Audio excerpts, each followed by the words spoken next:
Halo semuanya, perkenalkan nama saya Maria Fiani dari FKUI Angkatan 2022 kelas KMKB. Nah, hari ini saya ingin berbagi cerita tentang manajemen kepemimpinan, khususnya gaya kepemimpinan yang saya anut dan pengalaman saya dalam mempraktikannya. Tahukah kamu bahwa ada berbagai jenis gaya kepemimpinan?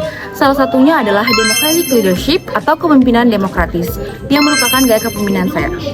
Nah, dalam gaya ini, saya selalu berusaha untuk melibatkan anggota tim dalam pengambilan keputusan, mendorong diskusi terbuka, dan menciptakan suasana yang inklusif agar setiap suara dapat didengar. Berbicara soal kepemimpinan, saya telah menerapkannya dalam berbagai peran di organisasi dan komunitas yang saya jalani sebagai seorang mahasiswa.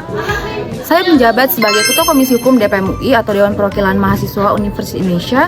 Dalam peran ini, saya bertanggung jawab dalam merancang dan mengesahkan produk hukum di KMUI, serta memastikan bahwa peraturan yang dibuat dapat diterapkan secara efektif.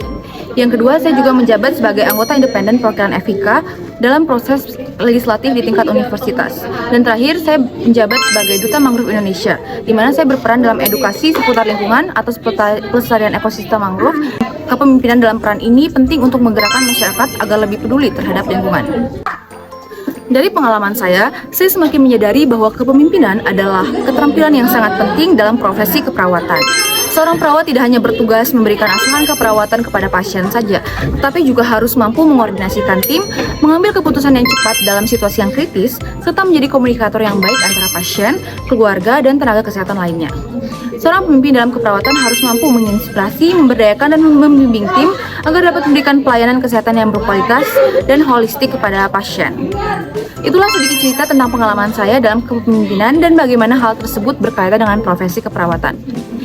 Semoga cerita ini mampu memberikan inspirasi kepada kita semua untuk terus mengembangkan jiwa kepemimpinan dalam bidang apapun yang kita tekuni. Sekian dan terima kasih, mohon maaf apabila ada kesalahan kata dan sampai jumpa.